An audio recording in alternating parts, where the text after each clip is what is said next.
So, as you can see, we have the great privilege to celebrate each other and our success, and celebrate each other and our growth and our progress.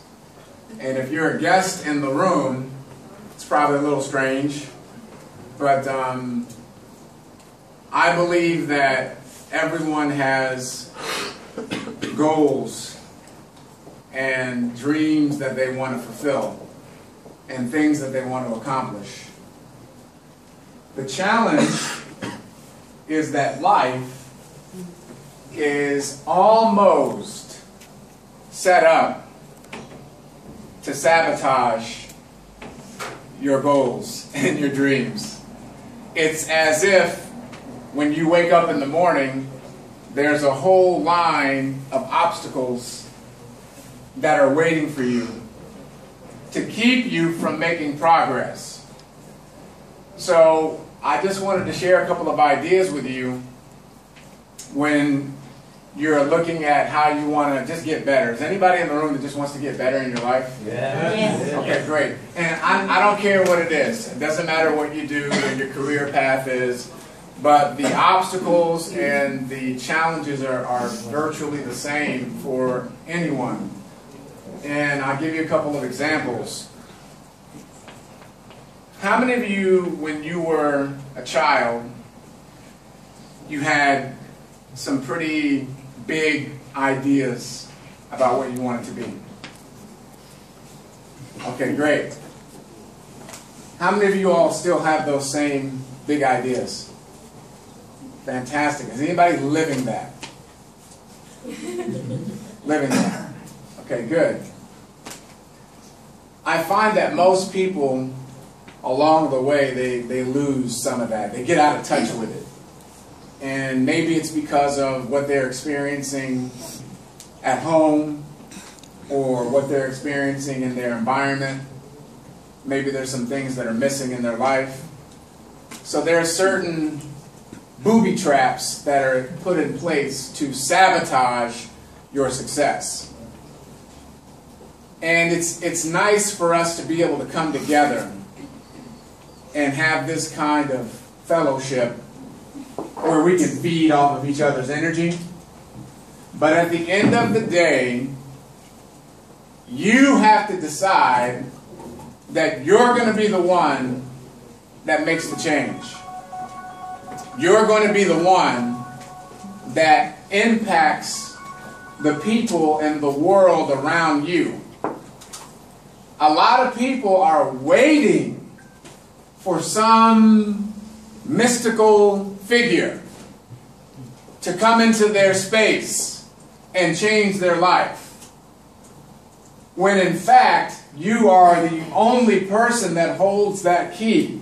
You can get encouragement, you can get support, you can even get confirmation that you're on a strong, empowering path.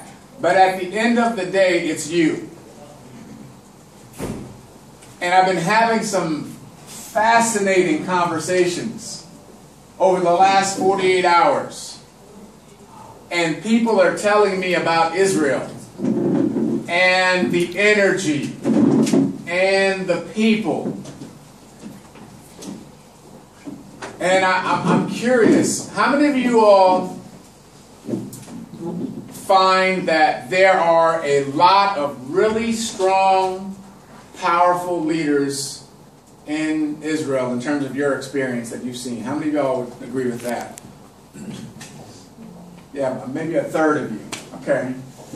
How many of you all have mentors in your life? Mentors.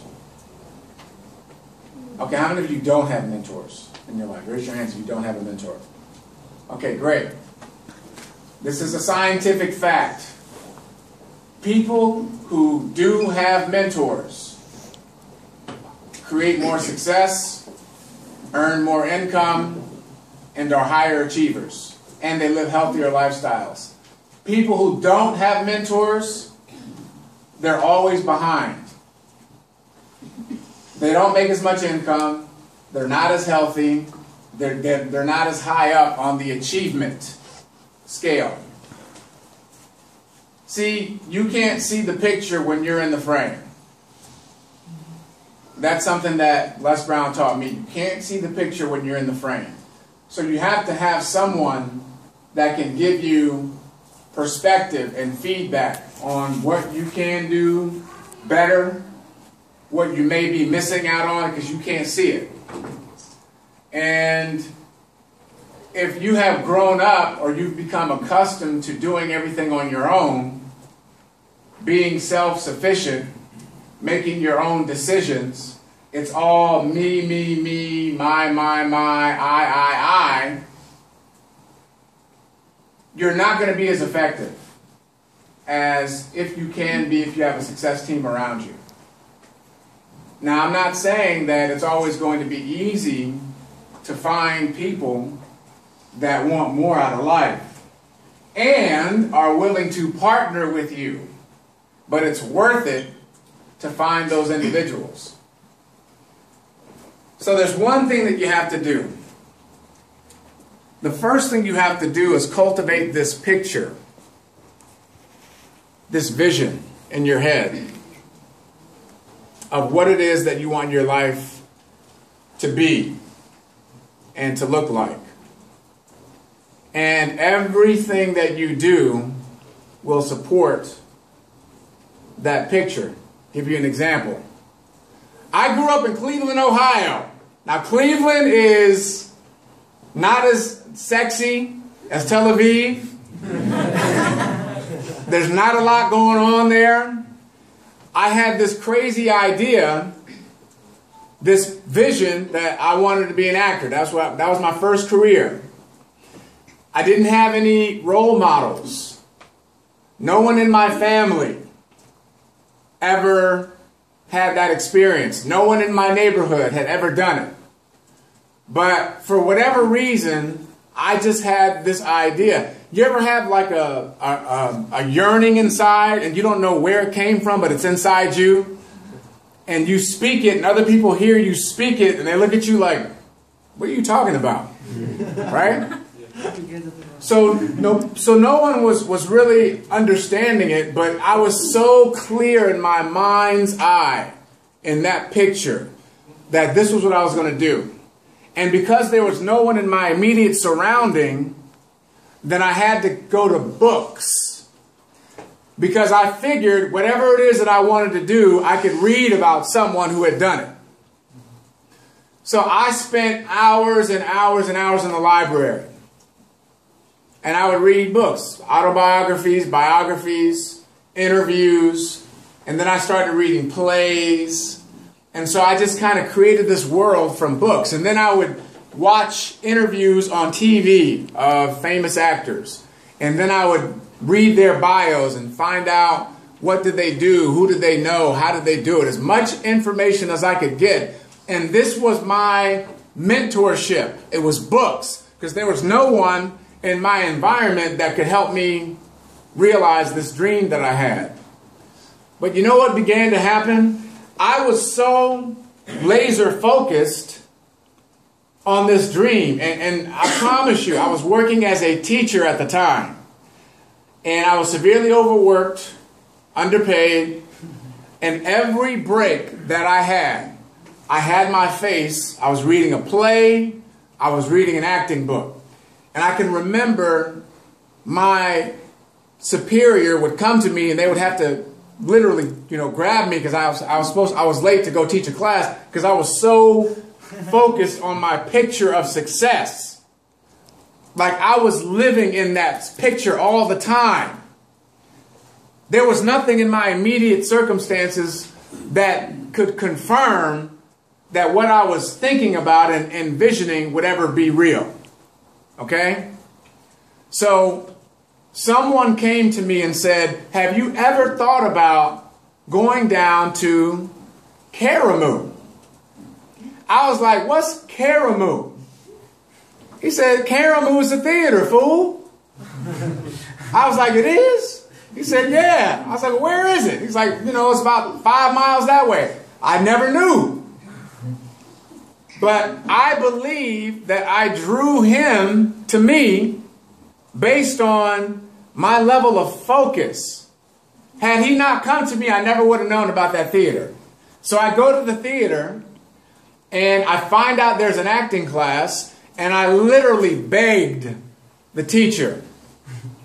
I said, listen, if you allow me, I will come in, I will set up all the chairs, I will clean the space, and when the class is over, I will put all the chairs away, and I will clean the space again, if you would just give me a chance to be your student. Because I had no experience. There was nothing that made sense about me wanting to be in this class. But she saw that I was humble and that I was willing to submit my ego to her will. Because I wanted to learn from her. I knew she was good. So she gave me a chance. I was the first one there. I was the last one to leave. Rain, sleet, snow, or hail, I was going to show up every day and every night without fail. So I was there, and I took everything that I could from her instruction. Now, there were other students in this class. There were other students who had more experience than me. There were other students who were far more talented than I was. But I had this picture and I had this thing in my gut that kept me up at night because I wanted it so bad. I wanted it so bad. There was nothing else that was going to take that place. I had to get this thing done. And so I would take what she would teach me and then I would practice it on my own. It's like the presentation. It's not very sexy or cool to practice the presentation on your own. Most people won't do it. So I would get my scripts and I would go to other theater spaces and ask the janitorial staff, do you mind if I sit and practice in this empty room? Is it okay? Do you mind if I step into the theater just for a little bit and practice my lines? Sure, go ahead. No one's here. No harm. And so I would visualize all of these seats because they were empty, but they were full in my vision. And I saw dignitaries and politicians, and I saw teachers and leaders and entertainers, all that had come from around the world to see this play on stage that I was performing in. That was my vision. And I would literally be there